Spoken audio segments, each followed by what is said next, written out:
आपका हमारे YouTube channel GK education and fun पर स्वागत है। आशा करती हूँ कि आप सब अच्छे होंगे। आज मैं आपके लिए कक्षा 9 का पाठ मेरे बचपन के दिन लेके आई हूँ। इस पाठ की लेखिका का नाम महादेवी वर्मा है। लेखिका परिचय। महादेवी का जन्म 26 मार्च 1907 को प्रातः 8 बजे फर्रुखाबाद, उत्तर प्रदेश, भारत में हुआ। उनके परिवार में लगभग 200 वर्षों या 7 पीढ़ियों के बाद पहली बार पुत्री का जन्म हुआ था। अतः बाबा बाबू बांके बिहारी जी हर्ष से झूम उठे और इन्हें घर की देवी महादेवी मानते हुए पुत्री का नाम महादेवी रखा। चलिए देखते हैं कि इस पाठ को किस तरह लिखा गया है। मेरे बचपन के दिन एक संस्मरण है जिसकी लेखिका महादेवी वर्मा जी हैं। महादेवी वर्मा ने मेरे बचपन के दिन में अपने बचपन व स्कूल, कॉलेज के दिनों की खट्टी मीठी यादों को संजोया है। उन्होंने उस वक्त के सामाजिक जीवन, लड़कियों के प्रति लोगों के दृष्टिकोण, अपने घर का माहौल, उनके प्रति उनके माता पिता का सकारात्मक रवैया व अपने स्कूल के सहपाठियों के बारे में बताया है। इस पाठ में लेखिका ने ये बताया है कि उस वक्त लोगों का लड़कियों के प्रति व्यवहार अच्छा नहीं था। उनको पैदा होते ही मार दिया जाता था। कुछ भाग्यशाली अगर बच भी जाती तो उनके साथ जन्म से ही भेदभाव शुरू हो जाता था। लेकिन लेखिका खुशकिस्मत थी कि उनके घर में इस तरह का माहौल नहीं था। गांधी जी के असहयोग आंदोलन में उन्होंने भी छोटा सा सहयोग दिया था। कहानी की शुरुआत करते हुए लेखिका कहती है कि उनके परिवार में 200 वर्ष बाद किसी लड़की ने जन्म लिया और उस लड़की को प्राप्त करने के लिए उनके दादाजी ने माता दुर्गा की पूजा आराधना की थी। उनके पिताजी बहुत ही खुले विचारों के व्यक्ति थे। वो चाहते थे कि उनकी पुत्री पढ़ लिख कर विदुषी बने। उनके पिता अंग्रेजी जानते थे और घर में उर्दू और फारसी सभी लोग जानते थे। उनकी माताजी जबलपुर की थी जो हिंदी और संस्कृत जानती थी। इसीलिए हिंदी और संस्कृत पढ़ना उन्होंने अपनी माता से सीखा। लेखिका कहती हैं कि उनकी माता ने उन्हें पंचतंत्र की कहानियां पढ़ने की प्रेरणा दी।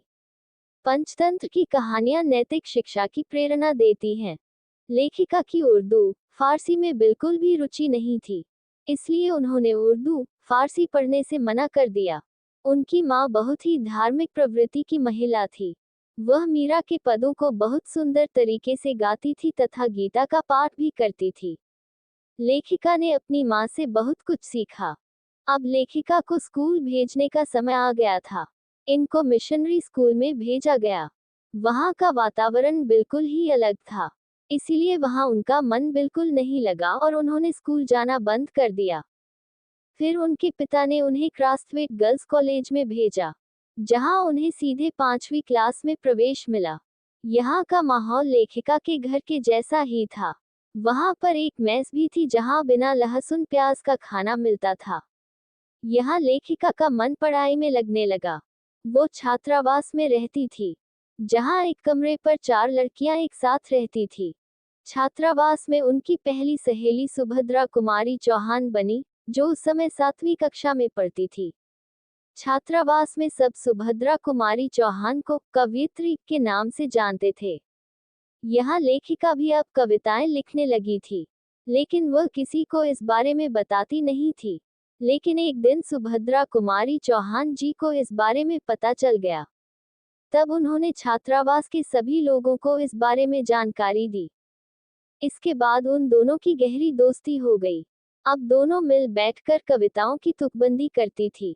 उन दिनों हिंदी का बहुत प्रचार प्रसार हुआ करता था। लेखिका अपनी कविताएं छपवाने के लिए स्त्री दर्पण पत्रिका में भेजने लगी। जब भी उस पत्रिका में उनकी कविताएं छपती, वो बहुत खुश हो जाती थी। उसी वक्त गांधी जी ने भी असहयोग आंदोलन शुरू किया था और आनंद भवन इस असहयोग आंदोलन का केंद्र था, जहां पर खूब हिंदी भाषा का प्रचार प्रसार होता था। वहां पर अक्सर कवि सम्मेलन होते रहते थे और उन कवि सम्मेलनों में लेखिका भी भाग लेती थी। इन कवि सम्मेलनों के अध्यक्ष अयोध्या सिंह हरिओध, रत्नाकर, श्रीधर पाठक जी होते थे। कवि सम्मेलनों में वो हमेशा ही प्रथम आती थी। लेखिका कहती कि उन्होंने 100 से अधिक मेडल जीते थे। एक बार लेखिका को एक चांदी का कटोरा इनाम के तौर पर मिला जिसमें बहुत ही सुंदर नक्काशी की गई थी।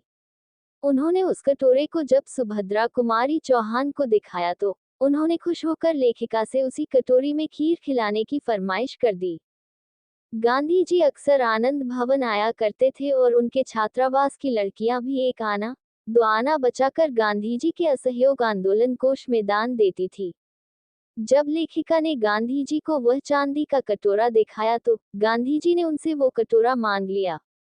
वापस घर आकर जब उन्होंने यह बात सुभद्रा कुमारी चौहान जी को बताए तो सुभद्रा कुमारी चौहान जी ने कहा कि खीर तो तुम्हें मुझे खिलानी ही पड़ेगी, चाहे तुम पीतल की कटोरी में खिलाओ या फूल की। इसके कुछ समय बाद सुभद्रा कुमारी चौहान उनके हॉस्टल से चली गई। उसके बाद कोलपुर की जेबुन्निसा उनके साथ उनके कमरे में रहने आई, जो उनके काम में बहुत मदद करती थी, जिस वजह से उन्हें अपनी कविताएं लिखने का खूब समय मिल जाता था। वह मराठी बोलती थी, इसलिए लेखिका को भी उनसे मराठी सीखने का मौका मिला। छात्रावास में अलग अलग भाषाएं बोलने वाली अलग अलग प्रदेशों से आई सभी छात्राएं एक साथ रहती थी। सबके बीच प्रेम, अपनापन व सौहार्द था। कहीं भी कोई वैमनस्य नहीं था। इसके बाद लेखिका आगे की पढ़ाई के लिए विद्यापीठ चली गई। लेखिका कहती हैं कि मेरे बचपन के संस्कार ताउम्र मेरे साथ रहे। इसके बाद लेखिका अपने पड़ोसी जवारा के नवाब साहब के बारे में बताती है, जिनकी नवाबी अंग्रेजों ने छीन ली थी और वो उनके पड़ोस में आकर रहने लगे। नवाब साहब की बीवी को लेखिका ताई कहती थी और उनके बच्चे लेखिका की मां को चाची जान कहते थे। दोनों परिवारों के बीच बहुत अच्छा खासा मेलजोल था। दोनों परिवार सभी त्योहार आपस में मिलकर जुलकर मनाते थे। लेखिका के छोटे भाई का नाम भी मनमोहन नवाब साहब की बीवी ने ही रखा था, जो आगे चलकर जम्मू और गोरखपुर यूनिवर्सिटी के वाइस चांसलर बने। अंत में लेखिका कहती है कि उस समय लोगों के बीच अपनापन व प्रेम था। समाज में सौहार्द व एकता का वातावरण था। लोग मिलजुल कर रहते थे और एक दूसरे के तीज त्योहार मनाते थे। अब तो ऐसा लगता है जैसे ये सब एक सपना था।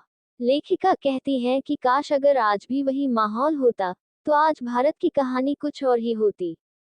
अगर आपको यह वीडियो पसंद आई हो तो वीडियो को लाइक करना न भूलें, वीडियो को ज़्यादा से ज़्यादा शेयर करें और हाँ, चैनल को सब्सक्राइब करना ना भूलें।